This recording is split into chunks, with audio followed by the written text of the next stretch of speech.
How's it going, everyone? Back with another episode of First Floor, and I got my brother right here to the right, D. Murthy. What's up, man? How are you? I'm good, man. How are you? Thanks for making the trek to LA. I know, right? Thanks for having me. Thanks for coming on. So let's start by I'm gonna say a little cool story. So like a few years ago, I used to just scroll through Instagram, check out stuff, and I came across your page. I think it might have been private though. Were you ever private? I don't know, maybe. But it wasn't it was way before all this. Yeah. And I seen that you had tagged all the brands that you owned. Mm-hmm. And I seen 12 a.m. run, and I thought it was cool because seeing an Indian person, because I'm Middle Eastern, so it's kind of all the same. Yeah. Owning all the random things I thought that was tight. So I hit that follow, and ever since then, 3 That's years amazing. later, we're here. How'd you find me? I always wonder. I think Drama tagged something about partners. Got it. And I was like, oh shit, he has partners. Yeah. And I clicked on it. And Yeah. He's like, who's this Indian guy that's partnered with Drama? I like that stuff. Oh, he's got partners. Oh, okay, it's not all by yourself. Yeah. Sometimes I forget, you need It takes a village. Yeah, it does. So, where are you from? I grew up in Granada Hills in the Valley. It's kind of close from here. Yeah, it's about 15 miles from here. I was born in Atlanta, Georgia, but as soon as I was born, we actually moved here. So. Yeah, same thing. I moved to LA, or California. I was 3, lived in Chicago. Got it. Midwest kind of thing. Yeah. So, you've always lived in LA. Would you ever move out of LA? Never. No. There's no reason. Is it, huh? And it's not even, I'm not one of those people that, I love LA, but I've never been everywhere. I've been everywhere, and I know for a fact this is the best place in the world. Especially with everyone coming here now. It's now it's the place to be, but I always viewed quality of life as the most important thing, and LA just gives you the best quality of life. Yeah, for sure. SoCal in general, too, especially Exactly. in LA. So, let's get to, young D. What were you into? What are some, sports or anything? Yeah, typical, suburban kid. My parents are obviously immigrants, so they knew that we had to be active and have friends. So as soon as I turned 6 years old, my mom just drove us to the local park and said, what sports can they sign up for? And literally signed us up for everything. Yeah. Swimming, basketball, baseball, swimming. Brother played soccer too, and tennis. And so we lived at the park pretty much our entire youth. That's all we cared about was sports. Yeah. My mom then gets super into sports. And So that was her whole life was sports. That was the extracurricular life. But it was really just school and sports. Because all my parents cared about was education. Especially being an immigrant parent, huh? Yeah, that's all they cared about. They're like, if you didn't get good grades, that dictated our ability to play sports. Yeah. If we didn't have good grades, we weren't allowed to do anything else. So, other than that, were you active outside your house? Did you have a basketball court and all that? We had a basketball court in the backyard. Everyone, my parents' house was the spot to hang out after school because my mom was hot with the snacks. Oh yeah. The most key snacks. We had a whole fridge dedicated to soda. Oh, that's it. No one had even seen this. It was every flavor of soda, everything you could ever imagine, from sparkling apples, apples, just everything. So every kid, to the point where my mom used to leave our back door open so kids can just come cook themselves up a snack, and instead of them waiting outside in front of our house like hooligans. Was it a garage fridge? Yes, it was. Everyone has a garage fridge, huh? Stacked with everything. Yeah. So I mean it was literally just school and sports. When you get into high school, did you end up continuing with sports and stuff? Yeah, so where'd you go to school at? I went to Granada Hills High School, and I wanted to play sports in high school. That was dream. I tried out for the basketball team because I was a fairly good player growing up, and I didn't make the basketball team, and I was shocked. I just couldn't believe it. So I actually picked up tennis. Oh, that's a good one. And I started playing tennis every single day and got really good. So I made the varsity tennis team. And so for 4 years, I played tennis, all city, all that stuff. Got offers to play in college and stuff, but just wasn't what you wanted, huh? Yeah, I was this. I'm never gonna be pro. Yeah. I'll just be a shitty college tennis player. That's cool, but it's just it's not worth it. Yeah. But I played tennis a lot, and sports was it's funny because when you play tennis, your group of friends are very different than if you play basketball. For sure. Yeah. Smarter kids. It's all smart kids, all well-to-do families. So we didn't get into I got into my fair share of dumb things, but nothing that bad in the grand scheme of what I probably would have gotten into if I was a basketball player. Yeah, that's a good thing though. Yeah. It saved you from getting into trouble, bad stuff. Yeah. So after high school, did you have to like? Did you feel like you were forced to go to college locally, or what school did you end up going to? I went to USC, which is in LA. Yeah. No, I mean my parents, they were just bent up on me going to college. And Regardless. yeah, like that wasn't really an option. Yeah. And I didn't actually think it was an option either. Like I just thought you have to go to college, otherwise you will not make it in life. That was the propaganda that was being pushed back then. It was more of like which school you're going to, not if you're going to school. Yeah, like there was no question. Not every single one of my friends went to college, Yeah. like, and they all went to good schools, and it was literally where did you get into and where are you gonna go. So That's the talk, huh? I was fortunate enough to get into most schools I applied to, and it was NYU, USC, or Berkeley was like my three choices, and what I realized was, which I'm impressed at this now that I realized it when I was 16, 17 years old, was I need to go to college wherever I want to live the rest of my life, because those are the people you're going to meet. Yeah, everyone around it. Yeah, so like I had a bunch of friends who went to University of Michigan or went to Berkeley, and I'm like, are these guys going to live in Michigan when they're done? No. Probably not, yeah. And so I was like, I have to go to school in LA. And I got into UCLA and I was like, no chance I would go to UCLA. I just had this weird like hatred for UCLA for some reason because of sports. Yeah. And so so my parents were like, you got to go to Berkeley. It's good school, engineering, whatever. Yeah, it's a great school. Great school. So I end up, the way I rationalized it to my parents of why I want to go to USC was obviously much more expensive than going to a state school. Yeah. I go, when it's all said and done, you graduated from college, I'm 10 years out of school, what is the one thing I'm going to connect with other people about my school? Sports. Yeah. Huge. That's it. Yeah. It's like you connect over USC football more so than I would have ever connected over like, oh, we were members of the debate club at Berkeley. No, USC football, especially football, more football. Yeah, it's just football. And so I was like, USC sports is going to be like my networking tool when I'm 20 years out of college. And it's true. It's because of sports, I met so many people, and you get to interact with people. And when you have a good team, the alumni come out and you meet all these other people. So that was my rationalization to go to USC, and luckily my parents fell for it. We'll check you out though. You got into USC, Berkeley, all those top schools of the nation. That works out too. So then you're in school. I know your past story is you started your business in school pretty much. Yeah. Or if the foundation of it in school. So can we get into that? How'd you start that? How'd you and your partner meet up? How did that whole thing get down? So we met on the first day of school. So we lived in a building at USC called Floor Tower, which was like suites. So they had like 8 people per area. Yeah.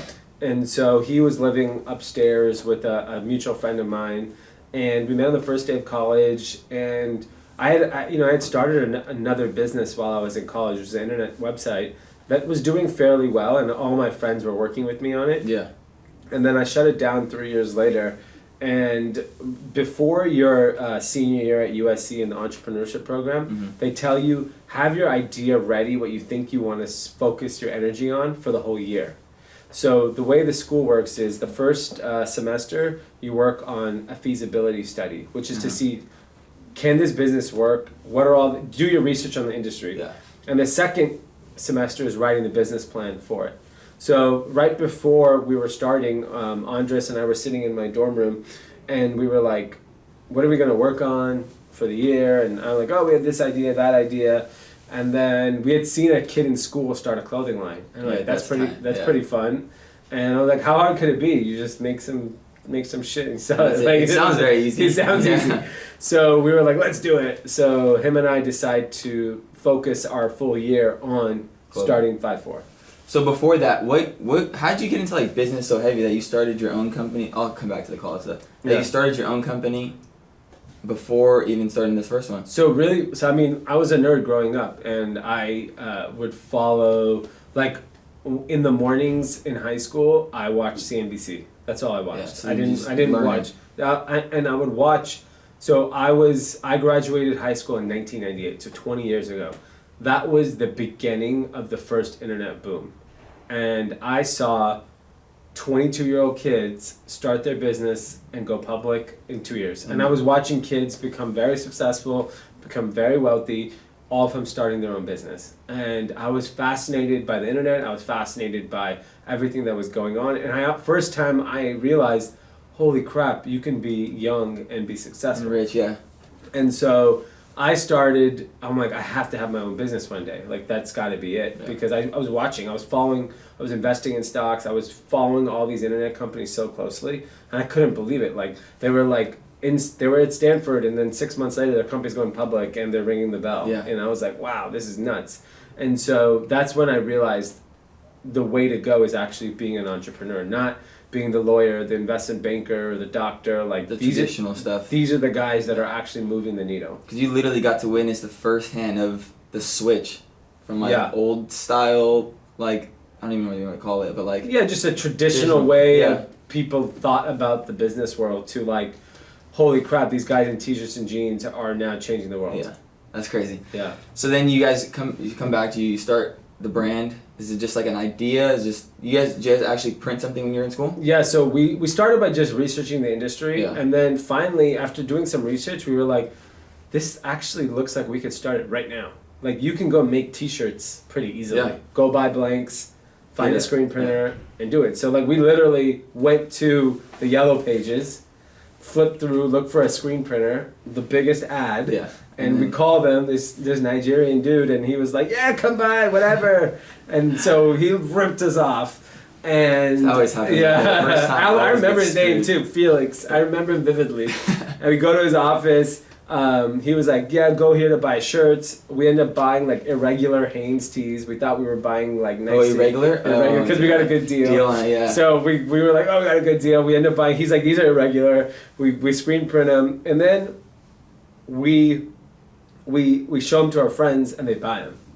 Supporting. Supporting. And so that is the biggest false hope in all of It is entrepreneurship. true. Your friends supporting. Friends Everything's actually fine, yeah. support. Friend, if you're a friend, do not support your friend who's an entrepreneur, because you might actually convince them to go do Yeah, this it's business. stupid stuff. Because we saw that and we were like, oh my god, we just sold 40 t-shirts in 10 minutes. We're done. Yeah. We're good. This is gonna explode. We didn't realize it was pity. It Yeah, wasn't. It was just just like- like it was just like, oh, these are my boys. Here's $20. Go buy it. Because anything your boys do, you're like, oh yeah, that's tight, even though you think like that shit sucks. Yeah, exactly. And so we got the false hope that we flipped all our inventory in one day. Sounds a success. And so we were like, let's go do this again. Yeah. And so what happened was we made that first batch of shirts in December 2011 to hoodies, and our friends supported us. Then we made some more t-shirts, and we made a line sheet while we were in school. And then one Saturday, my partner Andres and my brother and I decided, let's go to a few stores and see if they would buy it. Okay. So we made line sheets. We literally Wholesale. there was a shop in Northridge Mall called White Sands. It was a skate surf shop that I grew up going to. Yeah. I walk into White Sands. I go, this is my brand. This is what I'm doing. Blah, blah. The owner of the store so happens to be there. And he goes, I'll give you a shot. Consignment, or how was it? Yeah, I mean, I didn't even know at that time. At that time, he's like, I'll give you an order. Sounds good. So I was like, amazing. And I call my partner and I'm like, dude, we're in White Sands in Northridge. He's good. And then he goes, all right, I'm going to my first store. He goes to a store, he gets an order. I was like, this is it. Easy. It's so easy.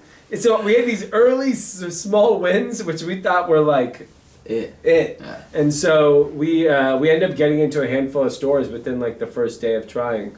So we decided to pursue it. So while we were in school, we started printing, making shirts, selling, shipping, doing all that stuff. What was your guys' like first style? Was it like streetwear? How would you describe Yeah, it? I would say it's like skate. Yeah, I was like I wouldn't say skate, but it was classified as skate Yeah. to these Skate customers. shops or whatever. Yeah, too. so like streetwear skate. Streetwear was like non-existent Yeah. then. So the only other brand that we knew that was out there selling clothes in this vein was LRG. LRG That's is it. killing it too. Yeah, LRG had just started as well, maybe a few years before us, and they were bubbling in LA skate shops. Yeah. And they were like, oh, this brand is considered streetwear. And so that was the first time we had seen anything like that. Do you feel like everything bubbles in the street world, like the street skate world? I think now, absolutely, because but back then it was more of like the urban community. Yeah. Like it was more like the urban stores that. Especially in the early 2000s for Yeah, sure. that was the biggest thing in the world. Rockaware, Fubu, you name it, Yeah. huge. I mean, these are like those are hundreds of millions of dollars in business. Put it like this: there's not even brands that do that kind of volume anymore. No, it's different now. Yeah. Back then, I felt like it was like 3 brands that did 100 million. Now it's like 100 brands that do like a 1 million. Yeah. So I think that's really the challenge. But the street urban kind of skate world always drove most of culture and fashion. Even to this day, for sure. Oh, now it's the only thing that drives. Especially, I feel like skate too. Skate always has its hands and influence and kind of like everything. Yeah, I was actually talking to Drama about that the other day, and I was like, we were walking Agenda, and I'm like, how come all these skate brands haven't participated in this explosion of skate culture? Yeah. Like Supreme has taken skate culture and made it into a huge business. Yeah, exactly. Whereas like DC, Volcom, Quicksilver, all the OG brands under the same umbrella kind of thing. And they've not taken advantage of it. And he was saying, he's like, skaters are just angry. They just don't adapt. They don't evolve. Like, they just, he's like. It's kind of true, yeah. He's just like, they're just bitter and they just missed out on it. Because that's a big pie of money and success to like go into. So then go back, you guys print your stuff, you get into stores, you graduate college at this point? Yeah. So then what's the next step for you guys? So it was a recession at that point, so the concept of getting a job was not even an option. Yeah, that's tough. So we were like, let's go do the Magic trade show. We had snuck in 6 months prior. Huge show. And it was, at that point, it was 100,000 people. It was millions of square feet. It was the biggest show in fashion in the world. And we were like, we have to be there. So I think a booth was like $7,300, which we didn't have. And that's a lot of money. But we ended up, I had signed up for a bunch of like credit cards while I was in college. So I said, fuck it, let's just give it a shot. $7,300 to lose. Yeah, we'll figure it out. We'll figure out how to pay it. So we end up sliding those credit cards and getting a booth at Magic and going to Vegas and doing the first show in August of 2002. That show was really big. Cause I've been to one as a youngster, really young, and I remember like they had limos driving people from one show to the other show. Yeah. Cause I went with my dad and it was just. It was like, crazy. This is insane. Insane. Like, when we did the show, it was the peak of all the, a lot of the hip hop brands. And so, like, Jay-Z standing in front of his booth, Eminem doing private shows for 100 people, 50 Cent walking around. It was crazy. It was pandemonium. The energy was electric. It was so much fun to be there. And now it's like tumbleweeds. It's scary in there, man. It is so quiet. Yeah. This past Agenda, too, like, me and my dad just skipped out on it. Yeah. Like, I'm not even going to drive to Long Beach, waste half my day for nothing. No, it's crazy. But, so after what goes on in Magic, does it work out for you guys? Do you get some accounts? So we ended up getting like 4 orders after 4, and the show was 4 days. Oh, so it's devastating. Scary. Yeah, scary. Like we really didn't even have the money to be there in the first place. So sit there for 4 days and not get orders was actually pretty devastating. And we end up really kind of like emotionally like taxed at that point. And so we come home and I think we realized that our biggest asset at that point was meeting people, like people who met us, liked us, and supported us. So we took a very different approach, which was let's go travel. So I ended up pretty much packing up my mom's minivan and just gone. So up and down California, all over the country. There was, like, you're in the industry, there's all those like embassy suite trade shows. Yeah, exactly. So I just did every single one. In Michigan, in Florida, in Atlanta, in New York, in Baltimore, in Philly, and everywhere. God knows where. I went to all of them. Did you stop at any stores on the way? Yeah, all the stores. Everything. So people, when you show up to like, some outskirts of Maryland and Virginia Beach and Florida and Livonia, Michigan, and all these tiny little towns, and you show up to the store with the rack and you roll it and then you go have lunch with them or play basketball with them. Yeah, it's a good little builder. Then they give you an order. Yeah. So I ended up opening up, and the next 3 years of my life was living on the road. Really, the next 10 was living on the road. Hustling. Yeah, and just meeting people. And even to this day, they're still very close friends. And so many of the retailers. It's good to do that. It's because I feel like nowadays, too, I don't know, are you familiar with Brand Boom? Yeah. So I feel like that legit killed that movement. Yeah, movement. Because I feel like no matter what, if someone comes into your store, if you're going to talk to them, you're going to build that relationship, you'll give them an order or whatever, $500 at that, whatever. Yeah. So you collect, as a small brand, you collect $500 orders. It was real money. Yeah. And so that's what we were doing. We were getting a bunch of small orders from a bunch of people build. Like there's so many dudes that used to see me, roll suitcases down like 125th in Harlem and be like, who is that Indian dude rolling up and down the subways with 3 suitcases and all that stuff? But Hustling, like, though. but they were like, you know what? I'll give you a shot. And then one day our product got good. Because, at that moment we thought our product was great. But in hindsight, we were making ugly shit. Yeah. We didn't know how to make good clothes. As long as you're good with people too, I feel like that's the instant help. And so it was all relationships. And so we built so many relationships with people all over the country. And that eventually helped grow. So then, are you still like in the street vibe at that point, or yeah, we were full blown streetwear. So at retail we would sit next to LRG, we would sit next to 555 Soul, we would sit next to Stussy, we would sit next to all those brands. 555 Soul, I never heard of that. Yeah. Oh. I think I missed the point. How did you get to the name 5'4"? So 5'4" was just like a college slang term we used to say goodbye to each other. So it was just like 5'4". So everyone used to say like one or one love. And so one day one of our friends was like 5'4", and we're like, what does that mean? And he goes 5 minus 4 equals one love. We thought that was the coolest shit, and we were like, and when we were thinking about it for a school project, you just have to give it names. Yeah, so we're like, oh, just call it 5'4". We say it every 5 minutes anyways. But 16 years later, trying to explain that to people, like I'm gonna be like 60 years old, like 5 minus 4 equals one love. Did you guys try to come up with a different meaning afterwards, or is it just kind of just? No, I just don't even want to lie. Like it is what it is. That's what it is.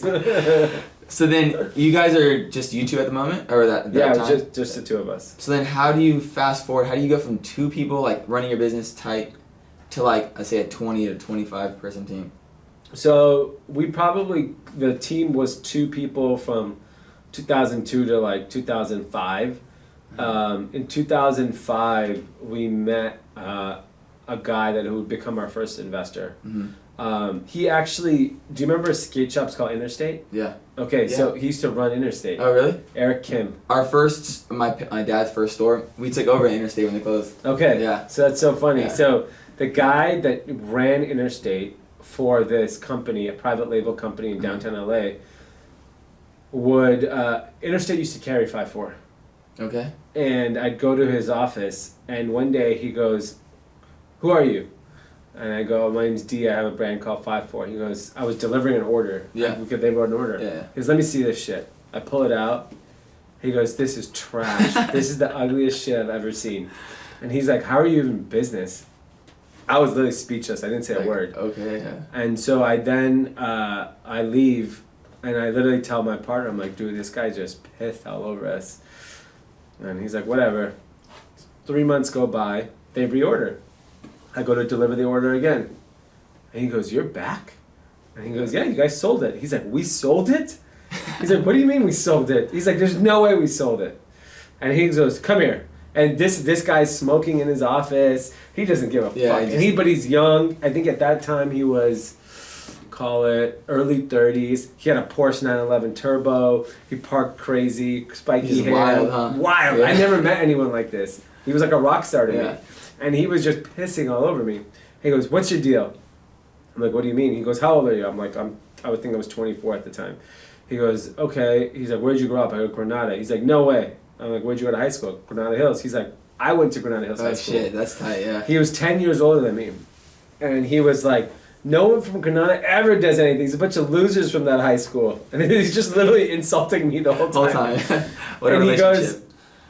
He goes, "Maybe I can help you." And I'm like, "Well," he's like, "Let me see your press book. Let me see everything." We show him everything one day, and he's just like, I go to him, I'm like, "Man, we are struggling. We've been doing this for 3 years. Like, I don't make any money. Like, we're dying." Yeah, shit's tough. And he goes, "I'll help you." He was going to launch a new brand. Out of nowhere, he goes, "I just told my new investor, if he doesn't help you, I'm out." Yeah. I just met this guy. He's just wild. That's tight though. That's a good character. Dude, it's insane. He literally had met us for 2 hours. And he goes, "We're going to do this together." I'm like, okay. Then like 2 weeks go by. He goes, "All right, meet the guy." I meet him. And he becomes our first investor because he just vouched for us with some guy. Yeah. And they both of them invested in us in 2005. And then he was a manufacturer, so he was like, "Make whatever you want." Like, we want to make jeans. We start making jeans, and then the brand explodes. That's crazy because their brand at that point was having like crazy orange camo shorts and like blue camo shorts. Like Yeah. anyone listening stuff, if you've seen those, it was probably Interstate. Yeah, they were huge. Yeah. IS Group. Yeah. I mean, they used to do huge private label. They used to do Costco. They used to do Macy's. They do everything, Yeah. and they had these skate shops. And Eric was the guy that ran the skate shop and the private label division. And when he left Interstate, he vouched for us and became our first investor. So then, once that happens, you guys start get employees, all that stuff. Yeah. So then, within like 2 years after that, we probably had 25 employees. So the business starts scaling. Sales reps all over the country. Showroom in New York. We start going from small little skate shops and streetwear shops to like Nordstrom's, Macy's, The Buckle. We were in all national chains. Yeah. Does that when look starts changing a little bit? Yeah, so look kind of went from like real kind of funky, fun streetwear stuff, and then it starts evolving to like we were then getting into our late 20s, and we were like, we're not gonna wear this shit for the rest of our life, and we may have to do this for the rest of our life.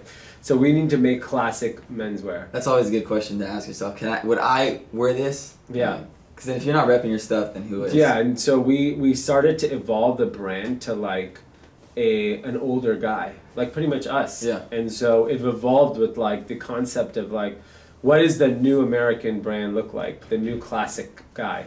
Like, we grew up wearing Ralph Lauren and J. Crew and Gap. What is the next generation gonna wear? And that's what was really the concept evolved to, is what's the new multicultural, version of J. Crew and Gap. Because all those brands are timeless. Yeah. So like even nowadays with the trends coming back, like people are rocking vintage stuff from the early 2000s and rocking it now. Timeless Exactly. pieces. And so that's what we're focusing on at that point, was like, let's go make a classic Americana brand. Let's make a shirt that people will come up to me like, this is 10 years old.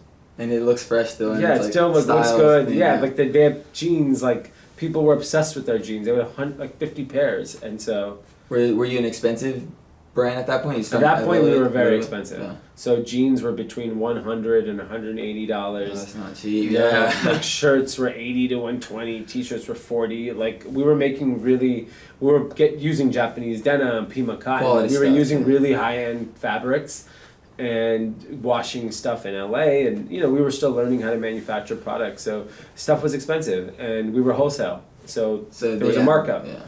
And so that's really, we played to the price point and where we would sit at retail. Yeah, because then you have a cost, and then it trickles down your wholesale, and then it trickles down to the. And the internet, until the internet came, that was always the big issue. Do you remember when you started your first website for 5-4? Yeah, I probably started it in 2003 or 4. Oh, so early. Yeah, like I used to get orders from like, I would ship them out of my parents' garage. Like Typical one stuff, order on a Saturday, right to the post office and ship it. So then you guys are full wholesale at this point? Yep.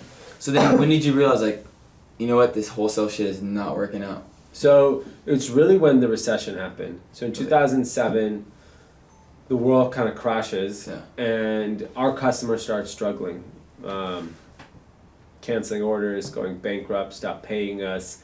And we really got hurt specifically by department stores, Macy's, The Buckle. They would just return and cancel shit for no reason, ask us for money, for margin. Oh, that's the worst, yeah. And so we were like, you know what? We don't control our destiny, and this model is broken. But we didn't have the answer to what else is the option. It was just that, wasn't it? Yeah, and the internet was too early then, because everyone had websites, but no one actually sold any product on their website, because you didn't know how to drive traffic to your website. Yeah, it's different than now. Yeah, and so we ended up opening up retail stores, because we thought, let's go direct to customer, let's drop our prices and sell it direct. So 5-4 stores? Yeah, Okay. so we had 3-5-4 stores with the Westfield Group. So we had Culver City, Century City, and Santa Anita. We opened up 3 stores in 1 year. They pretty much came to us and said, look, we know you guys have a crazy vibe, good energy. Our malls are empty. Pick whatever mall you want. We'll give you a good deal. We'll hook you up. Go do whatever you want. Yeah. Go open in every store in the mall. Yeah, we'll hook you up.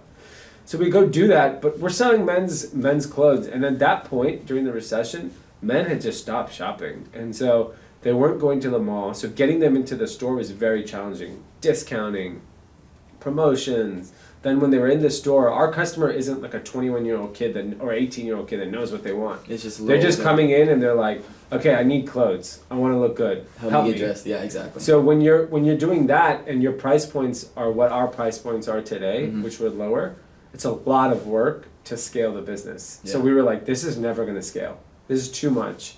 Like, we didn't have the infrastructure of an H&M to go open a 20,000 square foot store, buy billboards and really drive traffic. So we were like, this is done. Like, we peaked at this. We need to figure something out. So we just kind of like continued running those stores, kind of waiting for the moment where we could do something else. Did you quit wholesale at that point? No, we were still just scaling it down. Yeah, we had scaled it down to only like our healthiest customers. But it was a tiny business. Because when those big stores like return shit, it's not like a low end return. It's a huge dollar amount. Yeah, like we used to get $2 million returns. Yeah, you're like that's hard right there. $2 million of inventory is massive. One store too, or one company. One company is telling you $2 million in inventory. Even you feel like you get it out, it feels good, and then you get it back, it's like, whoa. Yeah, and then now what do you do with it? Yeah, it sits there. Yeah. So then how'd you guys come up with this new plan that you guys are on at the moment? So we were in 2012, I used to work our stores on the weekends, and there was a guy came in and he was telling me about his new business. It was called Shoe Dazzle. Oh, the website. Yeah, and it was a subscription shoe business that they launched with Kim Kardashian. Yeah. And I was like floored. I was like, holy shit, this is a good idea. Great idea, yeah. He kills it. And so we end up, I end up coming back to the office the next day. I tell my partner, I tell my brother, and they're like, whoa, we got to figure this out. Yeah. And so my partner then starts scoping up like ideas and versions of what a subscription would look like for us. Because no one really did that before, right? No. So we were the first in the men's space and first early on in fashion in general. So we launched that. We come up with the idea in the May of 2012, and we had a ton of inventory. Yeah. So we're like, let's give it a shot. Yeah. So we launched it in May of 2012.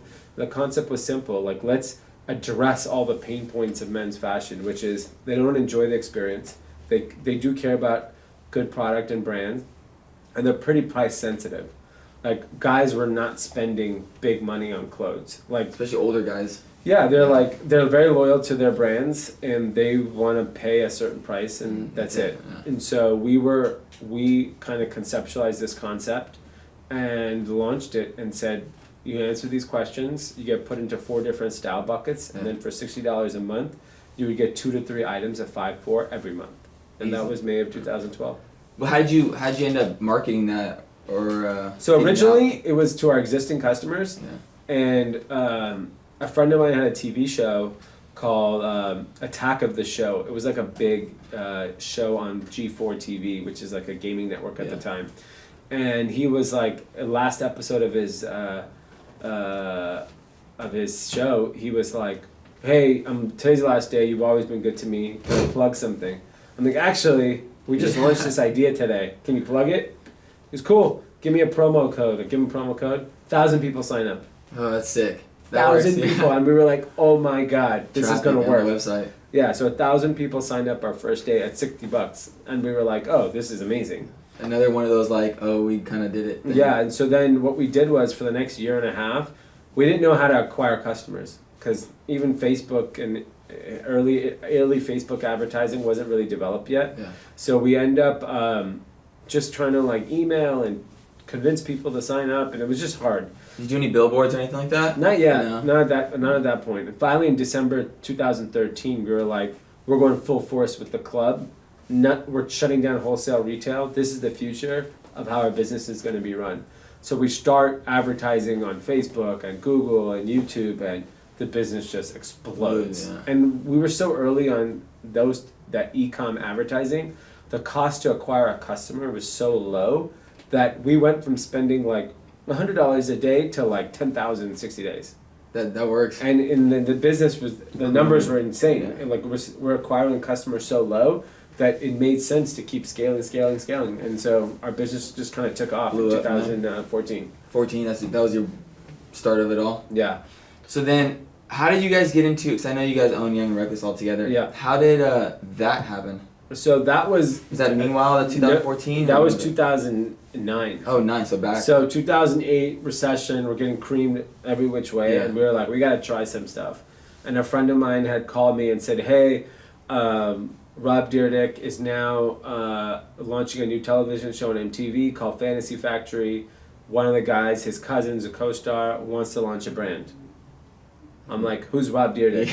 Yeah. And he's like, he's the biggest star on MTV. And I'm like, I've not watched MTV at that point in 10 years. Just music videos back in the day, huh? No, I mean, even, because think about it, I 2008, I was 28 years old. You don't watch MTV when you're 28. Yeah. You watch when you're 16 to 22.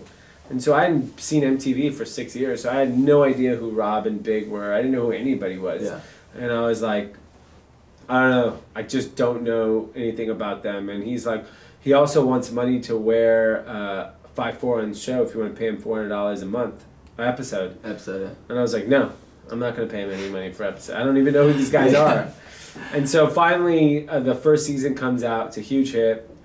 Right before the second season starts, they approach me again. I end up sick one day, and I end up watching MTV, and I watched the first season, binge watch it one day.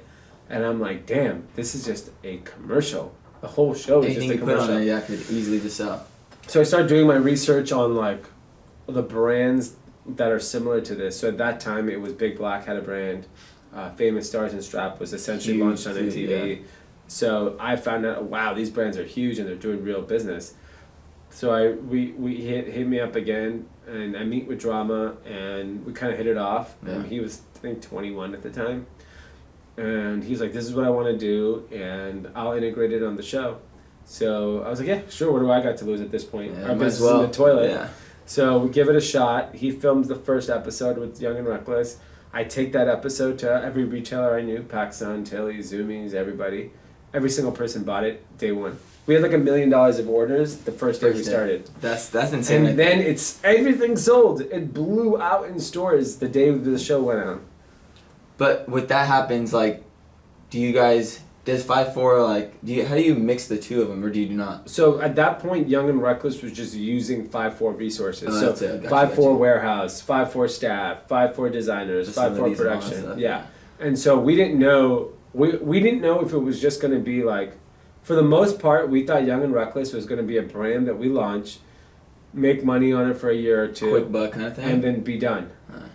And then we launch and it blows out. Then the second season launches, it gets bigger, and it got so big so fast that we were like, oh my god, this is a real brand. Yeah. Let's really take advantage of this. Yeah, build a real business around it, and that's what we did. So then going back to 5-4 in 2014, do you ever are you a CEO or what's CEO? So do you have why doesn't 5-4 the policy or the whatever subscription part of it? Do you think it works for Young and Reckless? Did you think about doing that at all? The demographic doesn't. Different, huh? Yeah. So when you're in that demographic of the Young and Reckless customer, predominantly 16 to 24. Yeah. You're fixated on an item, a brand, a style, right? That you want to kind of look and feel that part because of something happening in pop culture. Yeah. Whereas our customer average age is almost 30. He's a working professional. He'd rather go travel or work on his business or spend time with his family. It's very different than a 19-year-old that's trying to look fly for his friends. It's such a different, very different. So it's a function. And by the way, $60 a month adds up. It does, yeah. You're talking about our average customer spends $720 a year with us, plus buys shoes, he's spending thousands of dollars a year with us. So it's not a cheap thing for youngsters. No, it's not. It's not meant for that guy. It's a working professional. So how do you guys keep up with fashion moving so fast nowadays? So with 5-4 and the Menlo Club, we'll go 5-4. For Menlo Club, we don't. We make classic, right? Okay. So we want you to. Every guy needs a gingham shirt in his closet, a clean raw denim, clean sneakers, classic bomber jacket. Yeah, classic bomber jacket, because the fast fashion business is very difficult. Yeah. Fast fashion in men's is damn near impossible. It's really, really, really hard. Fashion Nova Men just launched. So I'm curious to see how well it does. But it's not an easy business. Even Zara men's in America, Tough. guys don't shop. They're not that on trend. Most guys. More girls kind of thing. Girls, it's huge. Yeah. There's a ton of opportunity. But for men want classic stuff they can wear at any time. And it all looks good anyways too. Right? Yeah. Just like that bomber will always look good. That plain shirt will always look good. Yeah, and so I don't think that our responsibility in terms of keeping up with trends is making sure that we're adapting the trend into our classic looks. So if it is florals, we'll find a way to incorporate florals into it. Or if it's, there's certain things. Camo or whatever. Yeah, and if there's like a fit thing, we participated in elongated stuff. We made our stuff a little bit longer during those times. But you could still wear that shirt 5 years from now and not be like, oh. You just kind of layer it up or whatever. Yeah. Is that how you feel you guys differentiate yourself from everyone else? Yeah, I mean, there's a lot of people playing in the classic space because you're competing with Gap, J. Crew, Express, Banana, all that type of stuff. I think we really differentiated ourselves in the way we distribute the product. So I think in the idea of it getting curated to your door every month for $60. So we not only gave you a great brand in 5.4, we got you the right product and we got you at a price that no one else is getting you at. So like for $60 you were getting a bomber jacket and a Henley, whereas a Banana you would only even get a jacket for $90. You wouldn't get anything for $60. I feel like your guys' stuff, not even saying it because you're sitting next to me, I feel like your guys' stuff looks like cooler and nicer than the Banana Republic, even though it might be similar. I don't know, it just feels like it's got like a more like... Yeah, I think we're trying to speak to that newer guy because those brands to me have lost connection to their customer. They're just making what they want and that's it. Yeah, and they're making the same stuff they made 20 years ago and they're not really serving you the food in a different way. Yeah. Like the world's evolved. Like you got to make your restaurant look nicer. Yeah. You got to make the experience better. You got a better service every year. Yeah, and they all got stale, and that's why they're all struggling. Struggling right now. Yeah, it's tough, especially those big department stores, Nordstrom, Macy's. Maybe not Nordstrom, but Macy's. Yeah, because people tell you retail is dead, and then I go to like Kith, and it's a zoo. Yeah. And so retail's dead when you don't put the effort in. Yeah. It's all about experience nowadays too. So if it wasn't for clothing, what would you be doing? I'd probably be in tech. Yeah. Yeah. Because I would have kept starting businesses. I was around the dot-com boom. I used to invest in those companies as like a 17, 18-year-old kid through my parents' account and trying to like buy IPO stocks. And I was fascinated with technology and what it was doing.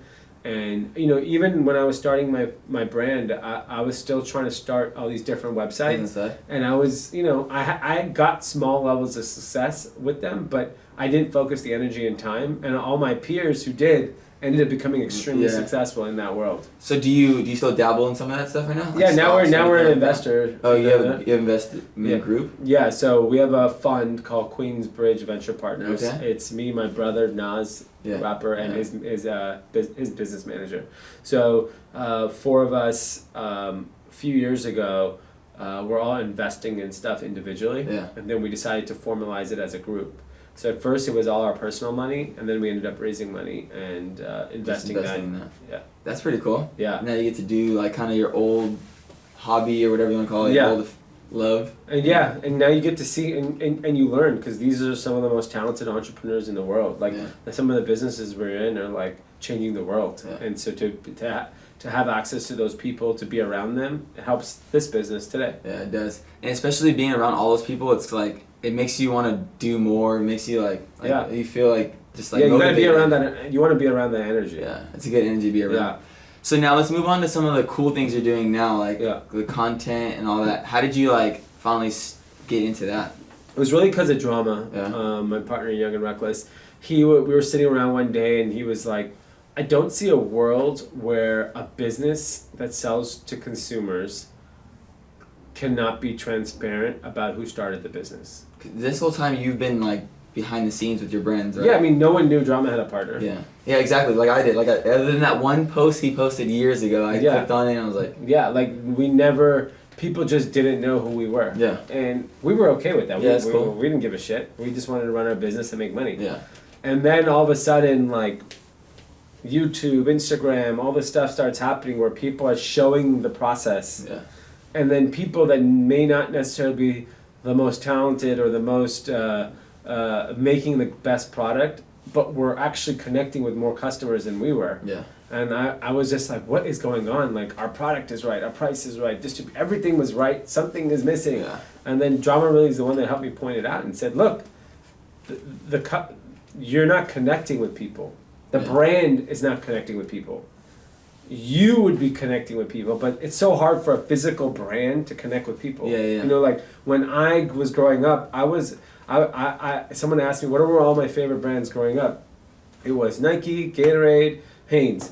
Why? Michael Jordan. Yeah, exactly. He's the face of it. Yeah, he connected with me. Yeah. So today, I don't know if Nike would have been Nike because we wouldn't have looked to an athlete like that, like we did back then. Yeah. We were funneled into a form of marketing that pushed this one guy onto us, and we just all drank the Gatorade.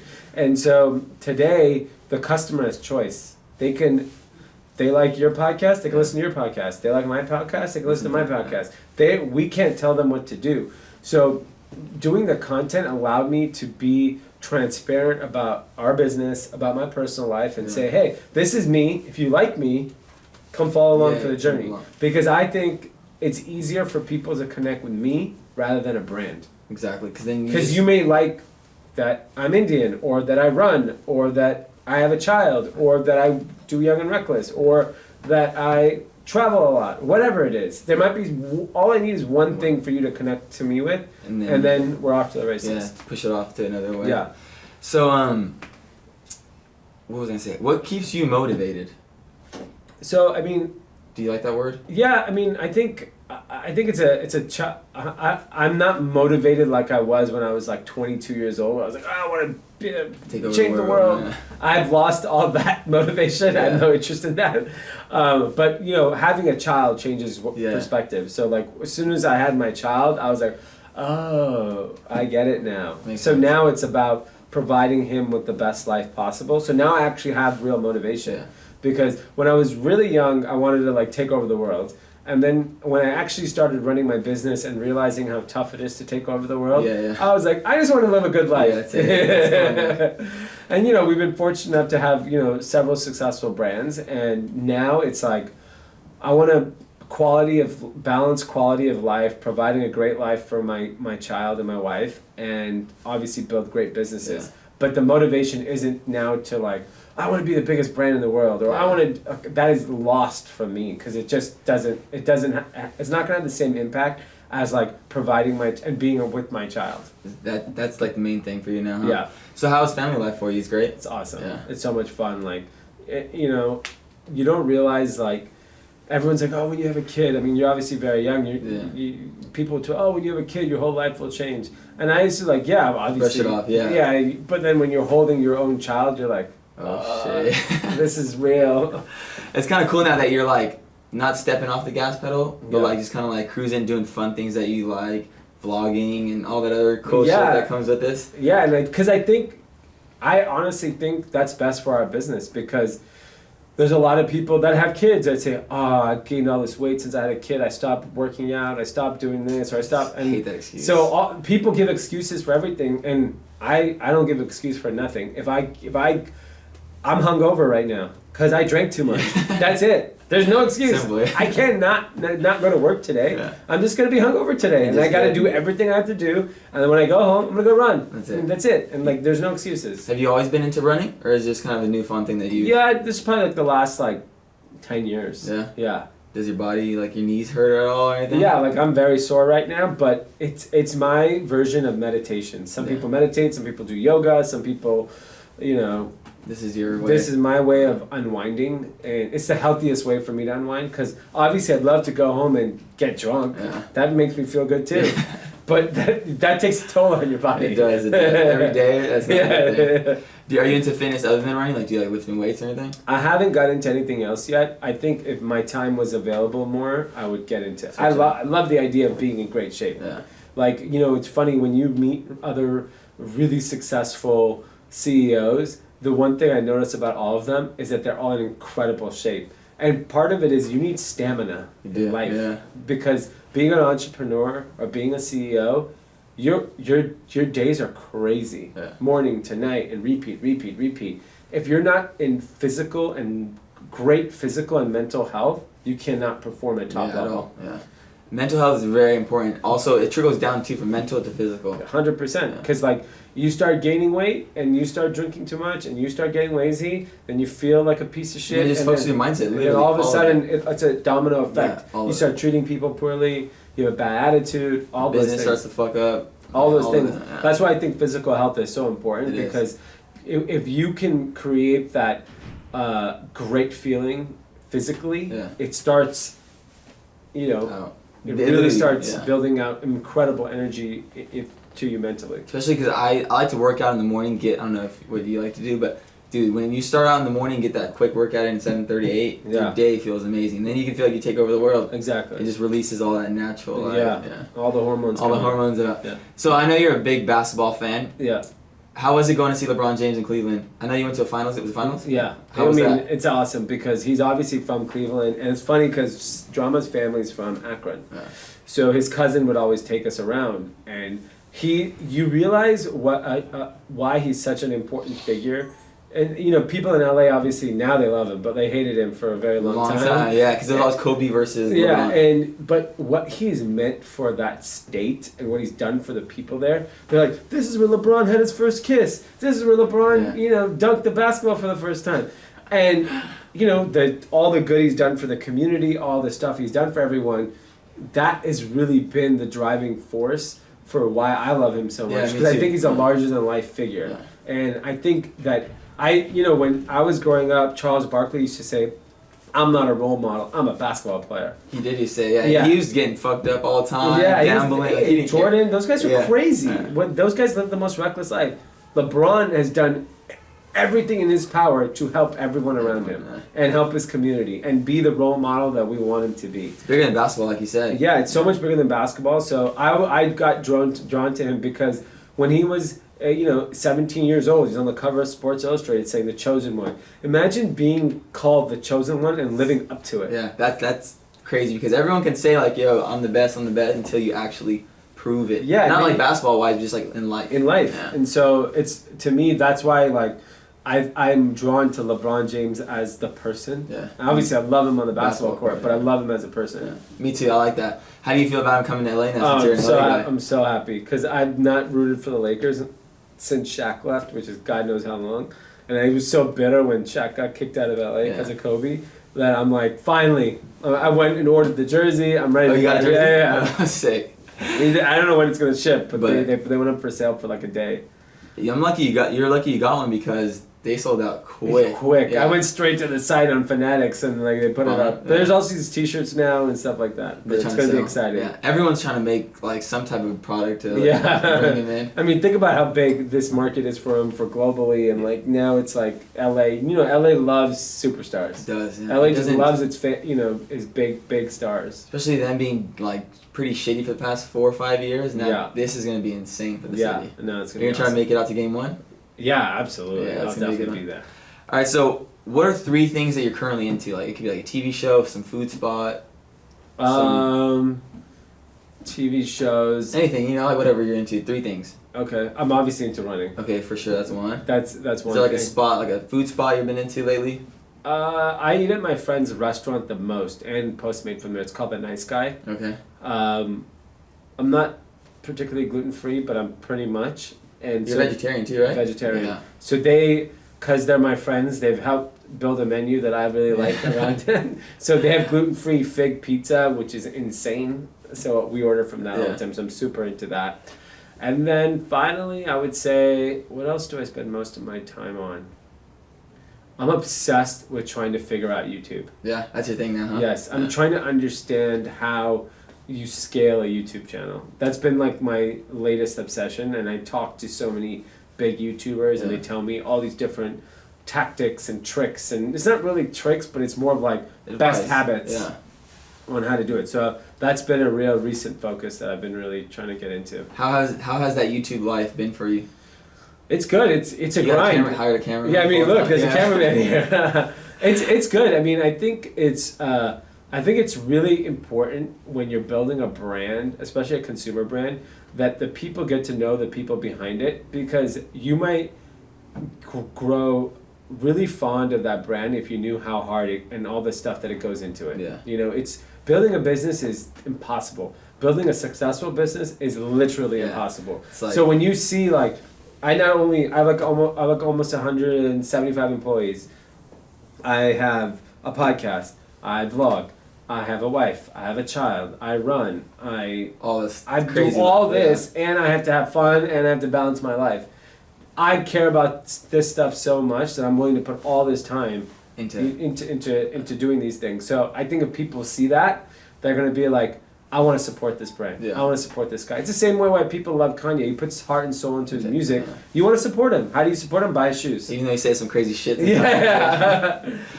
And then that's what it is. Like creators, when they expose their process, people can connect with it.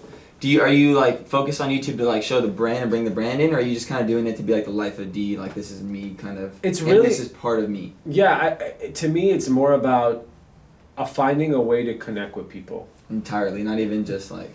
I know the brand stuff is gonna work itself out, yeah. but it's gonna. If you connect with me, then you'll believe the stories of our brands. Yeah. There's a lot of thought and heart that goes into all this stuff that we do. Yeah. But if you don't know me, you're not gonna buy that story. True. So if you know me and you realize, oh, damn, all this goes into creating these brands, you're gonna be more fond of what we do. Yeah.